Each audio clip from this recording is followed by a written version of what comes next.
पूजाचं साहित्य शोधू लागला. काय झालं म्हणले ऐका. नम्र होऊन अत्यंत चरण चुरावया धावत आणिले फळमुळे समस्त कपिशियातीये मांडी. हो नम्र झाला महाराज. कपटी हे नम्रीच असतात. नम्र झाला आणि असणारे पाय चुराय धावायला लागलाय. काय पाणी प्यायलाच आणतोय, काय फळ खायलाच आणतोय, काय अशी हनुमंताची सेवा तो करू लागला.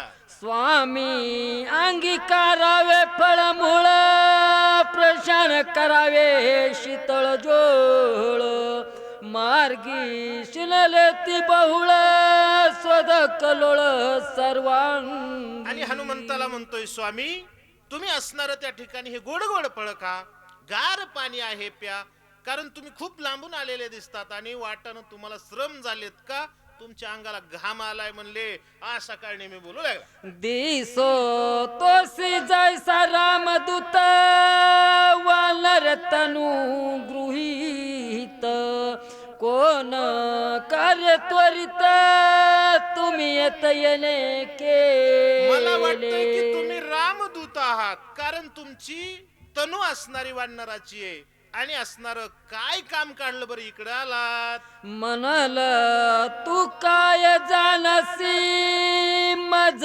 भेटी झाली बहुत ऋषीशी तीही सांगितले वार्तेसी एक तुझ पासी सांगे. तुम्हाला वाटेल की मी रामदूत हे मला कसं कळालं, तर असणार मला अनेक ऋषींच्या भेटीगाठी होत असतात आणि त्यांनी रामाची वार्ता सांगितली, मी सांगतो म्हणले आहे. राम लक्ष्मण बंधू दोघे पित्र वचनसी निगती वेगे क्रमोनी मज स्वांगे वन पे वेग पे आले. मला ऋषीनं सांगितलंय की राम लक्ष्मण त्यांच्या वडिलांच्या आज्ञेने पुढील वनामध्ये वाचक आले. उषा सूर्यकांत बडे कासारी. चला सूचक तेच राहतील. चला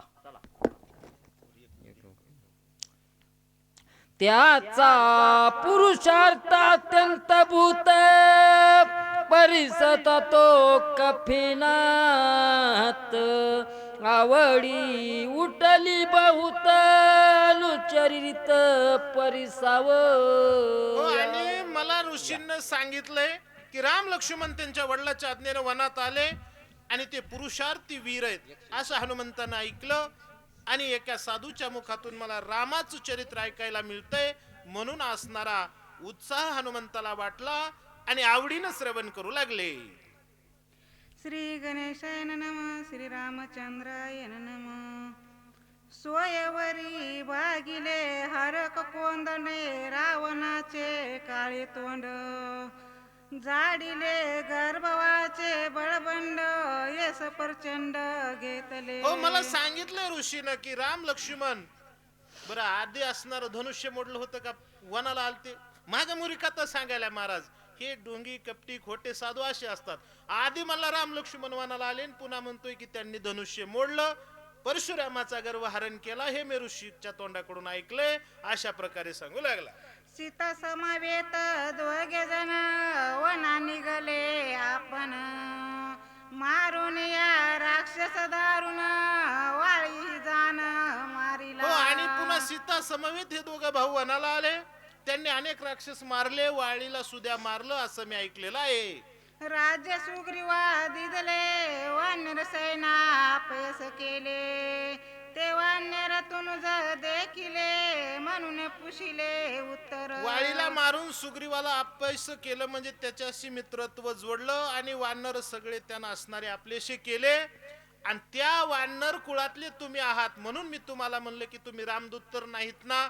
अशा प्रकारे असणारा कारणे मी बोलू लागला. स्वागत असो गा तुझ सनात करावे मज जरी दे कशी अधिकार वज जीवेचे गुज तुझ सांग. हो, आणि मला तुम्ही सनात करा, आशीर्वाद दे बरं का. माझा अधिकार नसला तरी तुम्ही असणारे साधू आहात, संत आहात आणि माझ्या जीवाचं गुज तुम्ही ओळखा, भाव ओळखा आणि मला सनात करा. श्रीरामाची निज कथा तापसमुखे ऐकता उल्हास झाला कपिनाथा देखुनी सरता वान्य राई. हो, आणि ही तापस मुखातून रामकथा ऐकून पुढे पुढे हनुमंताला उल्हास होऊ लागलेला आहे, आनंद वाटू लागलेला आहे. श्रीराम असता जनस्थानी रावण उल्हास झाला कपिनाथा.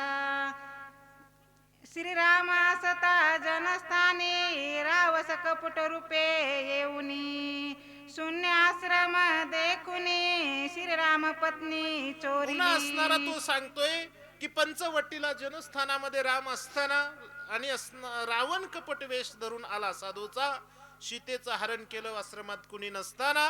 अशा प्रकारे काळ नेहमी सांगू लागला. ते सीतेच्या धावण्यासी श्रीराम निगे वेगेसी मार्गे आटावे होता राक्षसासी श्रीराम त्यासी मारिले. हो, आणि मग त्या सीतेचं असणार शोधन करण्यासाठी राम निघाले. वाटत त्यांनी अनेक राक्षसांना मारलं. अशा प्रकारे तो तापस झालेला तपस्वी झालेला काळ नेहमी हनुमंताला सांगत आहे. वाळीने पाडून सुग्रीवासी हारिले स्त्री आणि राज्याशी रामे मारून त्यासी सुग्रीवासी स्थापिले. हो, पुढं काय केलं होतं तर वाळीनं असणार सुग्रीवाला गांजलं आणि त्याची पत्नी सुद्धा हरण केली, त्याचं राज्य हिसकावून घेतलं आणि अशा वाळीला मारून असणार रामानं ते राज्य आणि असणारी त्याची स्त्री सुग्रीवाला परत दिली. सुग्रीव राजा महावीर सकळ वानरांचे बार झाले श्रीरामाचे किंकर बुद्ध उपकार होऊनी. हो, तिथून पुढे असणार सुग्रीव आणि त्याचं जे वानर सैन्य होतं ते रामाचे किंकर झाले, रामाला सहाय्य करू लागले. का तर रामानं आपल्या उपकार केलाय त्याची परतफेड करण्यासाठी सगळे वानर आणि सुग्रीव राजा रामाला सहाय्य करू लागले. दोघ पाडिले आती सखे समुद्र शिळा बांधिले देखे न लागता निमिष एके लंका सन्मुख येते झाले. हो, दोघांचं मित्रत्व झालं रामाचं सुग्रीवाचं. पुढे आले समुद्रावर असणारा पाषाणानं सेतू बांधला, लंकेमध्ये सगळे सैन्य राम लक्ष्मण आले असा तो सांगत आहे. युद्ध झाले गोरंदार रावण प्रधानादी कुमार मारिले सैन्य झुंजार मारिले संग्राम एक एक. पुन्हा राम आणि असणार लंकेचा राजा रावण त्यांचं युद्ध घोरांदर झालं. अनेक सैन्य मारले, अनेक मोठमोठे प्रधान आणि राक्षसांचे वीर रामानं मारले. अशी कथा मी ऋषीच्या मुखातून ऐकलीये असा काळ नेहमी हनुमंताला सांगत आहे. दुखे खवळला रावण घेऊन बर्मा शक्ती आपण हृदय सौमित्राचे लक्षण शक्ती दारुण हानितली. हो, आणि मग त्याला दुःख झालं. पुत्र मारले, प्रधान मारले, मोठमोठे राक्षस सैन्य मारलं. त्या दुःखामुळे राग रावणानं ब्रह्मशक्ती हातामध्ये घेतली. लक्ष्मणाच्या हृदयाचा भेद त्यानं घेतला असं तो सांगत आहे. शक्ती भेदून या हृदयासी निघून गेले भूमीसी अति विकळता सौमित्रासी पडिला स्थिती निष्ठेची. ती शक्ती लक्ष्मणाच्या हृदयात लागली आणि निघून पाताळाला गेली आणि तो असणार अतिशय विलपत तिथं पडलेला आहे अशा प्रकारे सांगत आहे. वाचवया सौमित्रासी नेनो आलो औषधीशी सूर्य नये पाये उदयासी मज तौरेसी जाण्याशी. हो, आणि त्या लक्ष्मणाला वाचवण्यासाठी मी आलोय इथं असं हनुमंत सांगतात बर का.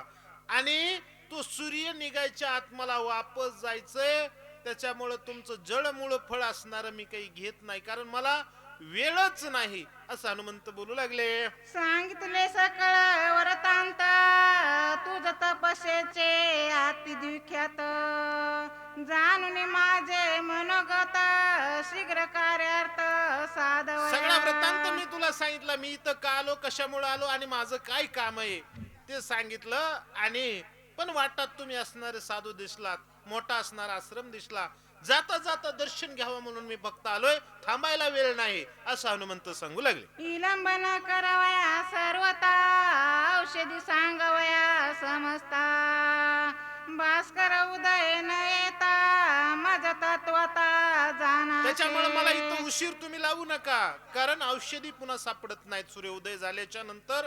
मला जायचंय, औषधी घेऊन यायचंय आणि लक्ष्मणाला वाचवायचंय असं हनुमंत बोलू लागले. तव दर्शने मुनिवरा सुख नुकोटी मज कपिंद्रा करुपासी पाहुनेरा निरोप सत्वरा मज देवा. हो, तू साधू आहेस, मुनी आहेस, फक्त तुझं दर्शन घडावं म्हणून मी वाट वाकडी करून ह्या आश्रमात आलो. पण आता तुम्ही पाहुणचार करून उशीर लावू नका, कारण मी माझ्या स्वामीचं काम करायला आलोय आणि अतिशय तात्काळ करण्याचं ते काम आहे अशा प्रकारे बोलू लागले. सेविता सज्जन गृहीचे उदक आंतरी पुनित होय देख प्राप्त होय जरा नदिक ब्रह्मसुख देखतो तो हो, पावे. सज्जनाच्या घरचं पाणी प्यावं असं शास्त्र नियम आहे आणि त्या पाण्यानं अंतकरण पुनीत होतं. मिळालं तर सज्जनाच्या घरचं अन्न महाराज खायचं बरं का, टाळायचं नाही. खाल्लं तर ब्रह्मसुखाची प्राप्ती होते असा शास्त्र नियम आहे. तुम्ही साधू आहात, तुमच्याकडे अन्न आहे, सगळं आहे, पण मला वेळ नाही, कारण मी बी एका माझ्या गुरुचंच काम करायला चाललोय अशा हनुमंत बोलू लागले. सज्जनाच्या घरचे अन्न घ्यावे बळेची मागून. नाही तरी आपण जीवन तरी मागावे. हो, काय सांगतात नाथ बाबा बघा, सज्जनाच्या घरचे अन्न बळेच घ्यावे मागून, नाहीतरी आपण जीवन तरी घ्यावे. नाथ बाबा सांगतात की बाबा समोरचा जर सज्जन असल तर त्याच्या घरचा एक घास मागून खावा महाराज, मागून. बरं त्याच्या घरी अन्नच नसेल तर निदान पाणी तरी प्यावं, कारण ते सज्जनाच्या घरचं आहे असं शास्त्र सांगतंय. अशा प्रकारे नाथ बाबा सांगू लागले. आलिया बर्मदिक सज्जनांना पावती देख शाबास. हे घडले गा प्रत्यक्ष गोपाळ सकळ काळा करीती. हो, नाथ बाबा सांगतात, कारण सज्जनाचं घरचं अन्न बळच का बरं घ्यायचं मागून, कारण ब्रह्मदेव आदी करून स्वर्गाचे देव आले होते सज्जनाच्या घरचं अन्न खायला, प्रत्यक्ष बर का, कुठं कृष्ण अवतारामध्ये. पण त्यांना तो काला सज्जनाच्या घरचं अन्न मिळालं नाही आणि ते गोपाळाला मिळालं महाराज. ही प्रत्यक्ष घडलेली घटना आहे अशा प्रकारे सांगू लागले. म्हणून घ्यावे फळ मुळासी तर निम्यालो राम कार्यासी. शाबास. न जाता स्वामी कार्य सिद्धीसी सर्व तारासी न सेवू. सज्जनाच्या घरचं अन्न मागून घ्यावं असा नियम आहे आणि तुम्ही तर मला देत आहात, फळमूळ आणून ठेवलेत, पण मला तुमचे फळमूळ घेता येणार नाहीत, कारण मी एक असणारा स्वामी निष्ठ भक्त आहे आणि स्वामीचं काम झाल्याशिवाय माझ्या पोटाची चिंता मी पुढे घालीतच नाही. हॅलो. अशा प्रकारे बोलू लागले. पुढील वाचक आहेत चंद्रकला बबनफड कासारी, सूचक आहेत राधाकिशन महाराज बिलपे. चित्त तो महापापी तत्वता अंधपाता जाय वेगी. हो, आणि बघा सज्जनाच्या घरचं अन्न डावलून जो पुढे जाईल तो महापातकी आहे वर का, अधपाताला जाईल असं सुद्धा शास्त्र आहे हनुमंत सांगतात. या लागी स्वामी कार्य न बिलपे होता महाराज, चला. न करी फळ मुळा भोजन तुझी आला दादरा लागी जाण उदक पान करीना. हो, आणि म्हणून स्वामीचं काम सोडून जो असणारा जेवण करीत बसल वाटानं तू सुद्या पापी अधपाताला जाईन. म्हणून असणारं माझ्या गुरुचं काम झाल्याशिवाय मी माझं असणारं पोटाची चिंता पुढे घालणार नाही, पण तुम्ही खूपच आदर केला म्हणून मी असणारं तुमचं पाणी पिऊन जाईल. 144 नंबर. या ठिकाणी सोपान काका पोटी रायगावन यांच्या कोण 500 रुपये या ठिकाणी आलेले आहे. राजेभाऊ दामोद तिडके बडेचीवाडी 500 रुपये देणगी या ठिकाणी आलेली आहे. धन्यवाद. व्यंकटी